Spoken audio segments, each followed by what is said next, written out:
Okay, we'll start. We can do it at the end then. Okay. All right, good morning. Friday, March 20th, Utility Board meeting, 8:15 a.m. I'm good. We've got myself, Eric Smith, Pat McKeep, Earl Parsons, Matt Roden, McPeak. Mick Keek, and Jeff Wolf here today. So new ordinance and a review and adoption. This is the digging ordinance Jeff just brought down. Item in yellow was the adding of the as-built as constructed. Is there any discussion on this? Earl, any discussion, sir? Nope. I make a motion that we adopt this new ordinance. Yep. Okay, in a minute. Oh.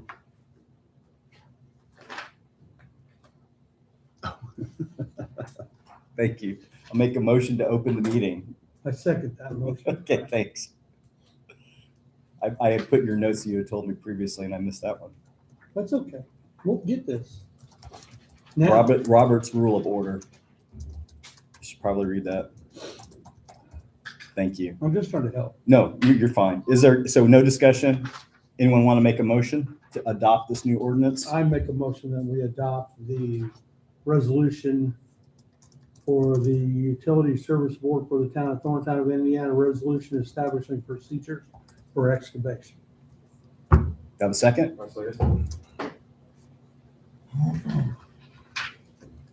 Here's your copy for you guys to sign. All in favor? Aye. Aye. All opposed?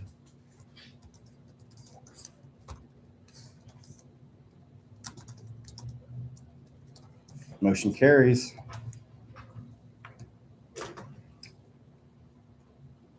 All right, we talked the last meeting in regards to the labor allocation, the cost in there being shifted to electric.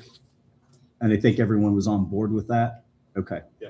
There's one piece that I just did want to point out is on the workman's comp rate on the insurance side, it's lower, but I don't want anyone to have any thought that the amount that we're going to pay is going to go down. It's actually probably going to go up once they audit at the end of the year to equalize it. That's kind of how the insurance works. Allie's going to look into that, but I just want to make sure that you don't think there's a savings there. All right.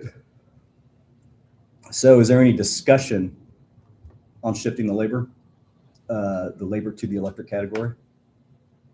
What percentage are we shifting to? All of it. All of it? Okay. And we can switch it back at any That's time? correct. Okay. So there's I think discussion. it's a wise move for right now. Correct. And so, I mean, Jeff had discussed, we can look at it on a yearly term to see where we're at. That's what I. We're trying to get depreciation up in the water side, Yeah. or quarterly. I mean, whatever frequency that we think. My thought is let's go for a year and then we can see where we're at. I'm good with that. I mean, All right. we're going to be covered, so. Correct. Good. All right. So any more discussion on that motion? Nope. All right. So I make a motion that we shift the labor allocation to the electric category. I will second that motion. Do I get you second that motion? All in Yes. favor? Aye. Yes. Any opposed? Motion carries. That's Perfect. 100%.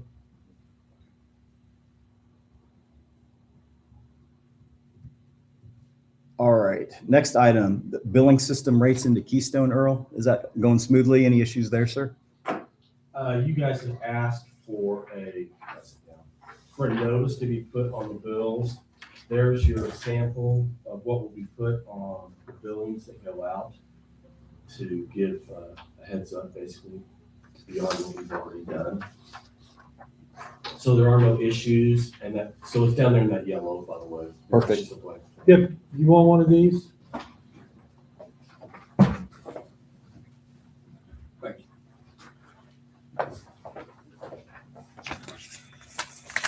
But again, there are no issues.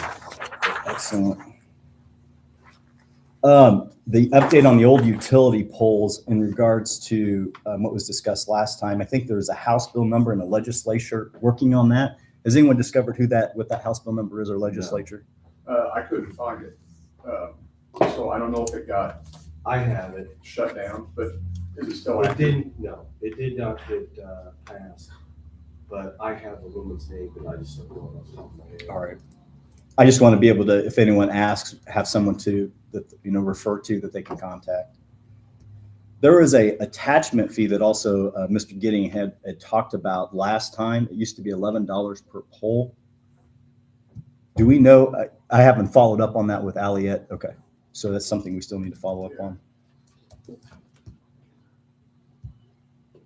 So I have a question. What, is this all, when you're saying, okay, there's a fee and all that, if we're not gonna get any help from the state, not quickly anyway, do we have any ideas on how we could proceed with this? The reason I'm asking is, like, for example, on my street, there's 3 new poles put in, and there's 3 half-cut poles in right down in a row. So they're only like, how far would you say them are apart? 3 feet or 4? Maybe, yeah, you could walk between, that's about it. That's about it. I mean, I know it sounds like I'm complaining for myself. I'm not really, because I know that's what's going on in other places. There's like no number to call for any. Yeah, is there any kind Absolutely of, not. Yeah, Earl's been through that right, a so, bazillion times. So that's why we're trying to I get think the House you're bill in in the the same position, legislature. that George was in. right, and I understand that. I'm not, it's actually not a complaint. It's more of a question. We've exhausted all our options Yes. right now. What's Okay, available to us? that's what it is, what it is. Yeah, we're down to the legislative Yeah. portion now. Yeah. Until some homeowner decides to take it into his own hands. You never know about that. I wonder if there's a possibility of public notice on that, Earl. Have you looked into that at all? No. I wonder if we could do a public notice saying that we're gonna be removing these poles, you have a utility on it. See, that's what I was thinking right there. That's exactly what my thought was. Yeah, What's a public notice? well, you just advertise it just like you would a public meeting, Yeah, that this action's gonna be taken on January 1st or whatever date you choose. I don't know. and you have to, What would that accomplish? It notifies those utilities publicly Gotcha. that you're gonna be remove removing the poles. poles. So I don't know if, I'll have to check into the legality of it, but I'll dig into it a little bit. Okay. I'm pretty sure we can do that. I think. From what I was looking at, I've been checking on it too, and I thought, well. Yeah. Because we own the poles. Right, So if we decide we deem those poles not usable anymore, because you don't even know whose they are, the wires, right? No, I mean, I can guesstimate the utilities I know coming in town, but. Yeah, but for sure you can't. So then the They don't mark blowback them would be if no one anyways. moves Some of anything. the Comcast has. Then their we own, some cut 'em of down. So you can look at, oh, that's a Comcast. but Right. not But the whole necessarily town's every connected to time internet people- service. You want then to, they'll be in town soon. yeah, I don't know that I So want how- to do that. if it's I would lose a Well, lot I'm of time. just in work. saying, I'm saying, They would. that's literally have to come illegal, out that's gonna and be a legal individually Look path. at theirs, oh, these are ours, remove theirs. And then whatever's left over, once they're all done, just get discarded. So ultimately, if you call those utilities in and they take care of their own, and there are some that are still left over, I'm assuming it's a company that's defunct, no longer active, Mhm. and therefore we would just be responsible for snipping them and taking the pole down and discarding the cable that's up there. So getting rid of this cable, is it like a money thing? They don't want to spend the money to come out, and Right. have somebody come out and look at it Well- and figure out what's what and get it down? There's no mandate forcing them to, therefore why should they? Okay. You know, think about this. I told you that I shared the story that a bread truck took out a line right by your house, your neighbor just to the south of you, and not that white house, but the gray one across the street. Right. Anyway, we did all the repairs because Comcast gave them a 2-day time of when they would be out there. Now this cable, I have pictures, was drooped down the road, so none of us could even walk down the road without hitting us in the forehead. So I couldn't do that. So we took our bucket truck down there, we repaired it and everything. 2 days later, Comcast came out, oh, yeah, thing. Why couldn't you come out instantly? That's just not how they operate. They just don't. Gotcha. So if we so worst case scenario, if we put a public notice out So and no one responds and we go and remove the poles and then the entire town or a lot of people lose their internet access. And you see where I'm driving at is who's going to get blamed or, where's it Well, going I to don't get think pointed it's a at? lot of town. I think it'll be sporadic areas. But I mean, You've got a hub, Frontier. I mean, right in town, the main trunk But line comes down. I would say that we give them once we figure out if this is right, which I'm pretty sure we can do this. Wouldn't that at least put it on the radar though at that point? Absolutely it would. At least send them notices, hey, we're taking the poles down. Those are our poles and we deem them unsafe or whatever that might be. They kind of are because they're additional hazards in the right of way. You know, because there's already another pole there. So I'm we looking, have every looking at right it to from, remove our own stuff. If we notify everyone that's using our poles, I would hate to do that to homeowners, but at the same time, you would be doing it to something's needs homeowners to be and done. businesses as well. well, I'm I just mean, saying. we've got a bank in town. I mean, so I'm not, so let me clarify. I want the poles removed, number one.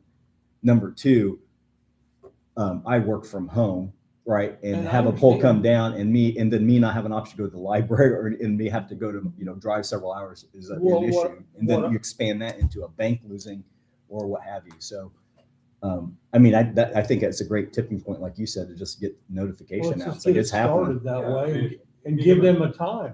Give that, before we're gonna remove it, we'll give them X amount of time to come and move their stuff. Because this is the date we're gonna remove the poles. But as of right now, without the legislation, this is the only way to start a conversation with them, right? It's a great way to, yeah. Earl's called every phone number known to man, talked to every Yeah. crew and I mean, they're forcing our hand here, really. Why can't they be more cooperative? They're making money on our town too, not our citizens. You know, they're getting paid, to provide Yeah. services That involves them. and they're using our poles. But And- why are they gonna spend money to send somebody out that they don't have to do anything about it? But we've upgraded to new poles. So they should have to upgrade with hooking it to the new poles because we want to remove the old ones. I would say check on that and then go from there. But I'm down. once we Yeah. know for sure, it's not like we have to say, okay, we're removing the pole and then on Tuesday and Wednesday, So what I'm hearing then is everyone okay with us exploring that option and spending some time in Oh, yeah. attorney's fees to look at that? I mean, we'll have to, I'm assuming involve Bob Clutter to take a look at that option. Everyone's on board with that, I'd be on board for that. Oh, yeah. What other option we have besides wait on legislation at that point? yeah, which could be forever, right? yeah. I'm on board. So initiating that move, Earl, would you make that discussion to Bob or Jeff? Well, let's find out. You're just gonna look into it and see. Yeah, Let's go from there. I just sent a text to a friend of mine that's an area rep for Comcast. So I'm gonna see if he has an opinion on it as well. All right. And let me at least reach out to INPA because they were the one who initiated this and they're our contact and find out what they found out. Okay. And we'll come back in 2 weeks and compare. All righty. See, I think that's a step forward anyway. Impa is going to be here today. Probably not here. Just I think he's more of the sales, not the engineer. Name's Dirk. Who is it? Dirk. Dirk. Yep. Thanks, Pat. Jeff, not me. Well, you keep But I you thought about it. pushed it. So the final check payment from Westfall has been received. Got an email from Ally. Contracts over 50,000 need to be suppose uploading Gateway. I'm not familiar with what Gateway is. Gateway is the state reporting Okay. software. Yeah. And and apparently she only has a copy of the initial contract input with 2022. I did ask Dirk about that as well, since he's here to, coming in regards to that, say, hey, where's the contracts, et cetera. So essentially, I'm trying to get that all hashed out so Ally can report it, and then we actually have an up-to-date contract on file. It may have been an email, who knows, but you got to get that taken care of. Or when I was looking through, I guess it would be an APV. Let me see which report.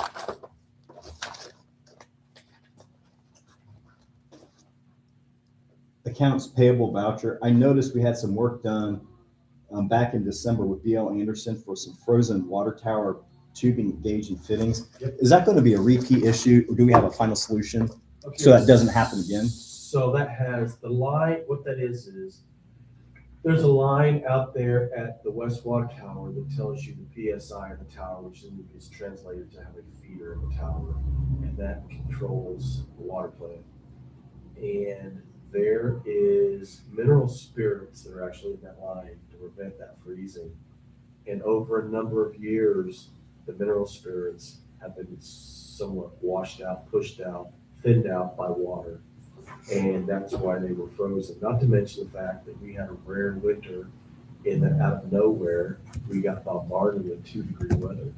I mean, it was cold for a long time, Yeah. a long time. And that's a rarity, we rarely see that. So no, it's an ongoing thing, hopefully not. We had the line wrapped, so part of it goes underground, then it comes up into a control room we have up there. That control room does have a small portable heater in it, which is not an insulated room, so it's limited on how much heat it can do. And the line is actually wrapped itself. I was kind of surprised that it did freeze, but no, an ongoing thing should not be. Okay. I was just thinking heat trace. When you say wrap, you just have an insulated wrap and not a heat tape on it? Yeah, no heat tape. Okay. I could put heat tape on it. I don't really trust heat tape, but no. Wrapped in normal insulation, fiberglass. Okay, so you don't think a heat tape solution is necessary at this point in time? No, What's that pipe made out of? it's just a plastic tube. Plastic tube? Like a clear tube that you can Yes. sit, okay. Does that finally get really dirty where you can't hardly see through it? Yeah. Really? That's good.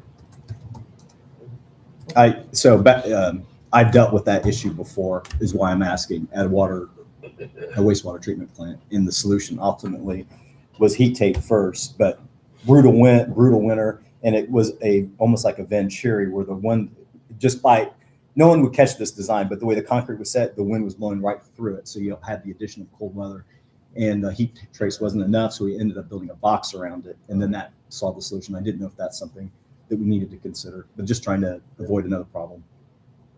Okay. I got an email on a GIS solution from a vendor, I'm assuming. I just wanted to point that out to you and let you guys know. If you wanted me to reach it back out to him and see, but I'm not exactly sure what he's trying to sell or how his function is. It looked like to me more of a sales. Here it is. Andreas Felipe Soto, business development.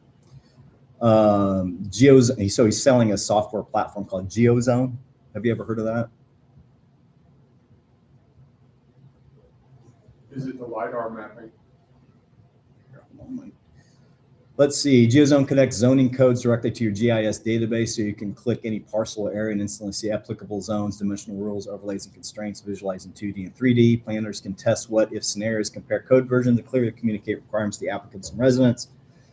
Apparently, they listened to our meeting, or someone put them onto it, and he sent an email to me to want a 15-minute call. I'm going to touch base with INPA first before I move forward to it, but I just want to inform you guys I received that email. And if you're all right with me initiating a phone call with them. I'm, It kind of sounds like that's more on the planning side than the Yeah. utility side, Bill. Dirk Garriott with the INPA also has a halftime report. I'll read the email to him. As we make our way into the spring of 2026, it's time to schedule our end-of-year dedicated service halftime report. Please reply to this email and share some dates for the months of April, May, and June. We are more than happy to coordinate these meetings to maximize attendance from commissioners, staff, and board members. If there's anyone else that would be included in the email, please feel free to share this email with them. Let us know that they can update our list. So essentially, he's giving us halftime report. Any issues in regards to the next meeting, I can go ahead and just get that initiated during a regular board meeting. You guys okay with me doing that? Yep. Perfect. INPA's visiting today. The questions I emailed to him, to Dirk, was up-to-date contract with Thorntown. This is a few weeks ago. Any expected rate increases on his end? What's that going to translate to us? Smart meter upgrades and expected costs. That's been a discussion. And then GIS questions. And then any future planning suggestions from INPA's perspective. Like, this line here, you guys need to think about getting that replaced because it's a big issue or something to that effect. So that was kind of the impetus of the conversation there. I think he's going to be stopping by probably a little after our meeting, and I'm going to meet with him. Everyone is welcome to come. Just want to make sure you guys know that's what I'll be discussing with him. All right. That is actually all I had at this moment. Earl, you've got the floor, sir. Couple things. I reached out to Mint City Tree Trimming. They have done all of the work in town that they could do from the street, roadside. The work they have left over requires a special truck, has special tires so they can go up to ground. They're getting back with me to let me know when they're able to do that. I should hear back from them either today or early next week. I'll let you know from that. But they've done everything that they could so far. I have a form for you guys to look at. You can discuss how you want, or you can just give everybody a wink and a nod. However you decide to do it.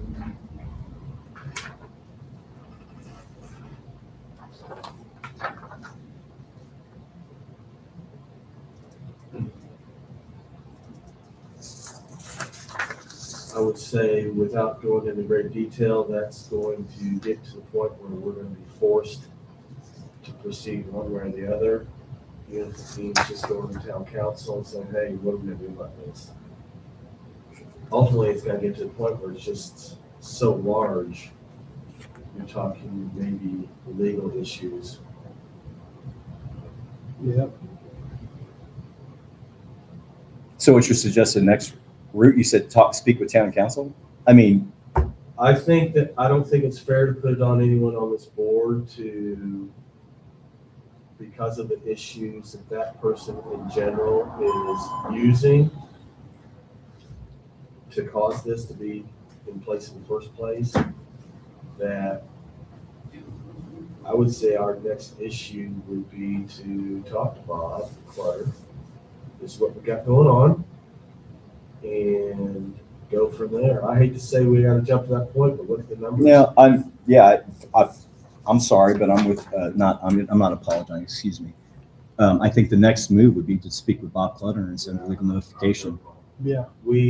I'll remind you that obviously he's personally contacted.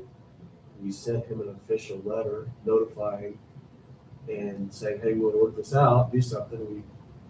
We get nothing but a kind of a formal response without any clarity. And so we're at the point where we are going to be the ones that have to initiate ending this. I'm for contacting Bob Clutter and getting a legal Yeah. movement going. All right. I'd do it as soon as possible. I would also get a copy of this to Grumpy.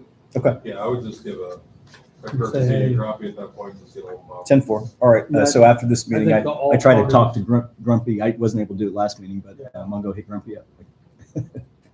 I've exhausted. We all know who Grumpy is. I'll go hit, I don't need Dave Williams. Dave Williams. I'll talk to Dave Williams after and let him know what our plan is. Yeah, I don't think it needs to be like brought up to the town council, just to give a conversation. Okay. I'll make it happen. Yeah, let them kind of run with it too. I've exhausted all my options. I'm Sure. I can't do any more. And Thank you last thing I for have doing for that. you, now, it's already been turned into a code, but I don't know the code, but that bill 1459 we talked about, there's a little twist to it. It involves you guys. What they are going to ask for, and this is, by the way, the asset management thing. You can keep that. I don't want All right. to. No, I mean. Your fingers are already on it, buddy. No, I'm just saying, I don't want that to even possibly leave out of here. Oh, I got You you. know, you don't really, that's not Okay, actual public information. okay. You see what I'm saying? Yeah, I see. So I'm not taking mine out of the room. I don't want to get accused of being. Asset management, here's where it involves you guys. Now, this is a legislation that got pushed on the IURC. It's not anything that the Regulatory Commission wanted to have anything to do with, but now they're being told they have to. The utilities from A to L have to report July 1st of this year, 2026. Everyone after that, which would be us, reports 2027, same time, July 1st. How's it involve you? They now are going to require you to show that you have done some sort of continuing ed so that you have some sort of background, some sort of information to pull to serve in the role that you're serving. Now, they have not developed any sort of courses for you to take. But, for example, I have to do continuing education between my start and end period of all my certifications. I have X amount of CEUs. You're going to be required the same sort of thing. They're talking about potentially maybe 4, something like that. Again, the class hasn't been identified, they haven't been developed. I'm just giving you the heads up. It's about a year and a half down the road before I have to report it. If I report the first year that you have not had any, that you do not get in trouble. If I report it, and it's every 4 years. If I report it the second time that you have not, then we get dinged, and you end up, if you get 2 dings in a row, you can be put into, now this is a far-fetched, receivership. They can take a look at utility and say you're not qualified to run your own utility. You have to take it over. Now that's an extreme. I'm just saying that you'll have to be prepared to, and then they said most of it will be online. Just pop on. the So, internet. yeah, I have to take CEUs every 2 years. But so, yeah, mine's it's the technical side of it. So whatever CEUs has to be approved. So at this point in time, there's nothing we can do because there's no curriculum, there's no requirement of what the CEU is, if it's technical, administrative, legal, none of that's been outdated. But at some point in time, it's going to be an online course. Well, I'm sure assuming- IMPA may have a solution on this one. Well, I'll talk to you after the meeting. I'm sure IMPA's probably may have a course or et cetera. So sounds good. Yeah, but we want to wait till they come up with the, Sure. because otherwise we might go to do the wrong Yeah, thing. yeah. We wait for them to Yeah, lead and then they tell us what course we Yeah. need to attend to. I'm sure that someone is going to come up with a course of some sort. that sponsored the bill. You know, they probably have something in mind. So that sounds good to me. I mean, I have no issues with additional Me- education and me training. neither. I'm on board with that. Yeah. Always like to learn. That's all I've got. All right. Pat, Okay, so I have several people actually, and we kind of discussed this already, but I wanted, and now that our IMPA guy is, here's my question. So on a monthly bill that everyone receives, does that vary monthly? The cost of like a megawatt, the electricity, so does that, or do we have a set contract that no matter what? I mean, are we paying a varying rate every month for electricity from IMPA? So you're talking on the wholesale monthly bill with us? Okay, I just want to make sure I clear, because you were talking about Citizens for a second, so I'll make sure. You're talking wholesale, not retail. Well, the reason I'm asking this is, Okay. and then as a second part to this same question, if in fact it does vary, then do we automatically pass that on to everyone else who receives an electric bill? So that's a good question. So the way it's typically done, well, first off, on the wholesale side, that passing through. oh, hold on. So we've got Dick Garrett here with IMPA as Yeah. well speaking. Yeah. Sorry, just Oh, making no, sure it's on okay, record. Go ahead. sir. So, yeah, the way it works is that we have an annual rate study that is conducted in the middle of the year, and that's presented to our board of commissioners in the month of September. So this year, September 2026, that'll be presented at our monthly board meeting as to what the rate study results are and the recommendations for any potential rate adjustments for the following year. Because we are a not-for-profit joint action agency, rates can increase, but they can also decrease, or they can stay flat. Like, we don't have, dividends or profit shares or anything like that, so we simply operate at cost. So if we run more effectively, rates may not change. We've had decreases in the past. 2 years ago, we had a 5% decrease, and then last year we had a 2.5% increase. So it can go both ways. But the point is, I'll hone in, I'm sorry, I'm rambling. And then that is voted on in October, and then those rates will take effect the first quarter of the next year. So next year, so whatever we decide on in October of 2026 this year, that will take effect in the first quarter of 2027. Now, when you're billed monthly, the wholesale power, it is that rate that was voted upon to take effect for that year. but there could be slight adjustments through a tracking factor. It's a fuel cost adjustment, basically, so there's slight changes. The tracker is defined as a financial tool that allows for small incremental changes, so there's not big drastic swings in the rates for citizens, so it's more stability. And ours is done biannually, but on the retail side with members, it's quarterly. So who is your rate consultant right now, Pat? I'm not sure who our rate consultant.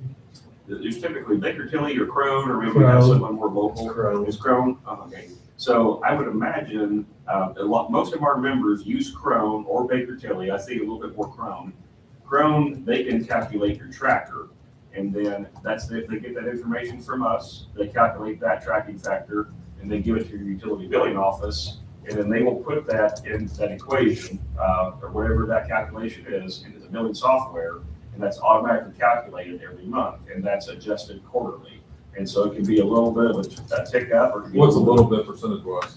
Oh, yeah, they do that to me. It could vary. It's not gonna be huge swings. I mean, we're talking, sometimes it's, it could be 0.5%, it could be less than that. It could be, it just depends. Yeah, it's supposed to be incremental changes. We're not talking big swings. Right. So, does that kind of help explain things, Matt? It does. And here's the reason I'm asking. So, and we kind of talked about this, and it was a really cold winter, but Mhm. I'm getting horror stories to me that their bill went up by hundreds. Or I've seen that too. Yeah. yeah, so, and I'm not understanding, I'm trying to identify that if it happened here, why, do we have a good reason why that's happening? So what I would recommend for that is if somebody has a complaint like that with their bill, get a copy of it, you'll pull from the office or whatever they share with you. And basically, somebody needs to do some quick math and just, some division to see, typically it's their usage, right? Right. That's what it typically comes down to, because I'm not gonna name other communities, but we had an incident here recently with the winter we had, it got pretty dang cold. It did. We had an individual in one community complaining that, hey, her bill now it's a municipal bill like yours, so it has electric, water, sewer, trash. Mhm. Her bill was $750. That is a lot of money. And she's a single parent with 4 kids. I totally get it. It's a lot. But upon review of that bill, just the electric piece was $550. That's better than $750, but I mean, still, that's a lot of money for electric. Well, what it comes down to is it was her usage. She was really still paying 11 cents retail, so the rate wasn't bad. She had really high usage. You come to find out while she was gone to work, her kids were cranking up the heat. And, when it's really cold temperatures out, you kind of want to keep your thermostat steady, because if you're trying to play that and you don't know what you're doing, you can really rocket that demand up on those heating units and try and pull a lot, especially if it's all electric heat. So most of the time, it'll end up being high usage because of extreme temperatures, whether it's too cold or too hot. And that's what happens. Well, that was my question, because I was kind of assuming it was based on usage, but I wanted to know if there was a variability in the actual bill itself. And apparently There is a variability, but it's that's not, minute. but it's not 100% variable. Right. So Yeah, you're not gonna have huge swings. these higher bills, we, in our area anyway, can be attributed to just a bad number. Yes, most of the time. Really you get cold. that. Yeah. Okay, well, I just wanted to, people watch, and I just wanted to know. It's a great that- question. It's a great question. You should ask that, yeah. And then if people have those complaints, review their bill and do Right. that and make sure of it, yeah. That's It's right. good to check it. You should. Well, it's not only some people who contacted me. I don't do social media, but my wife does. And she said, hey, you guys are under a microscope now, basically, because so many people are complaining about the high bills. Yeah. So I just wanted to make A it- couple times on Facebook. Yeah, I it was wanna like make it 700 public. plus bills. That our bills are not going up, and we haven't hidden any charges. Yeah. It's got to be a usage thing. So I just wanted that, you know what I'm saying? I have also heard the angle that they don't trust the meters. Yeah, that's another They Don't trust the meters? Correct. What's your meter incident rate of failure? Okay. Well, you guys, we have for meters right now. I'm not sure. Every community's a little different. What do you got, Earl? We've got about 2 to 3 different kinds. Oh, because they're not changed out yet, are they? To what? So, I mean, they're not brand new, is what I mean. They're not brand new. I don't know when they were last changed out. That's They're okay. not very old either. That's fine. I can tell you this, we're not talking circles. I have, regardless of, we're gonna come right back to the point you've already made. It doesn't matter if a water bill looks a little quaky, an electric bill.